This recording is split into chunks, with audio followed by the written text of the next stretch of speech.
Today I want to talk to you a little bit about compassion.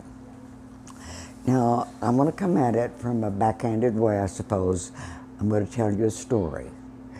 But I remember when I finished my methods courses in college, the very last one, as we were leaving the classroom, Dr. Shade said, "I've taught you what I can teach you. From here on out, you're going to be on your own. You have to figure it out." Well, he was really right. So I got my first year of teaching job. My job is a little rural school. That was long before consolidation was so strong. And I had the regular freshmen through seniors, but I also had an extra class. I had 5 boys, and they didn't want to be there any more than I was excited about teaching them, and I certainly was thrown upon my own resources because Dr. Shades was right. He had taught us what he could, and then we were on our own. Well, of those 5 boys, let me tell you, one of them was doing freshman English. He had flunked way back when. The other 4 were, plus the 5, were doing junior English.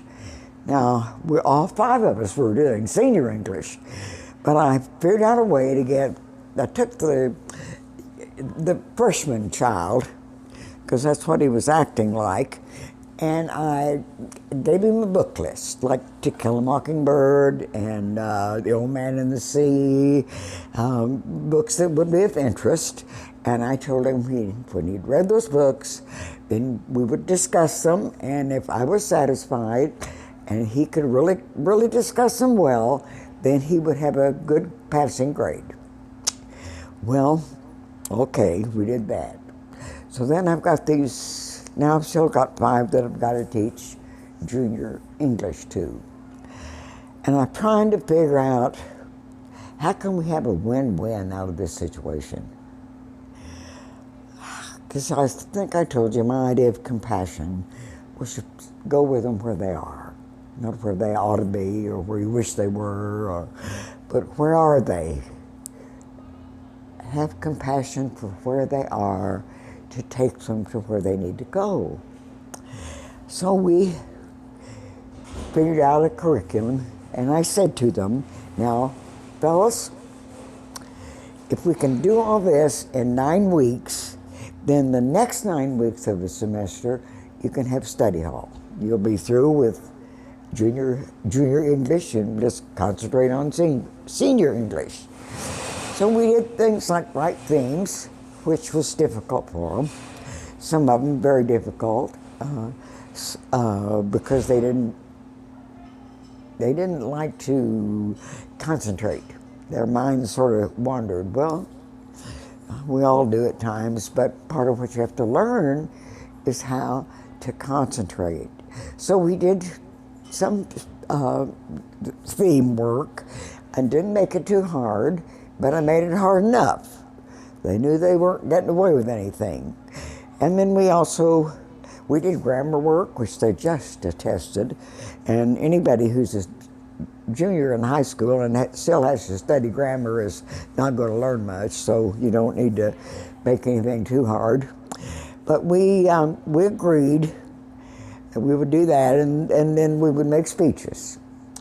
Now, the other agreement that we had was that when I gave the final exam, they could all do it together, because we had this one student who was just very slow, and he probably would never have passed. And so I just told them, we will do the exam together, and if together everybody passes, then everybody passes.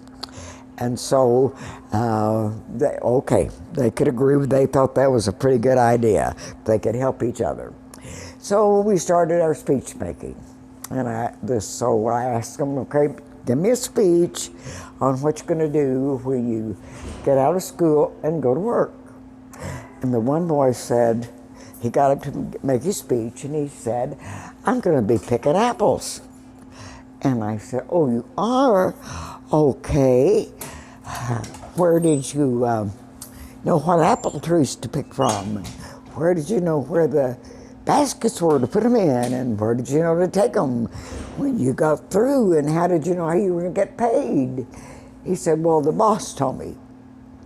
And I said, oh, he's the boss and you're picking apples? He thought a minute, sat down in his chair, and he said, I guess you got me, teacher. I said, I remember I'm not teacher, that's not my name. Well, I know, but you teach us. Well, we just let that go at that because we finally had a big discussion over that. But we all passed. And another bargain that we made was when we all passed, I would cook them a dinner. So after we'd done everything, all the grades were in, everybody passed, I made a big pot of spaghetti and we had a big spaghetti supper and everybody was happy. They'd finished junior English with flying colors. So, you know, when you're assigned to something, no matter how much you studied it somewhere, there comes a time when how much you studied wasn't enough. You just got to figure it out. That's sort of the way life is, isn't it? It doesn't come with a book.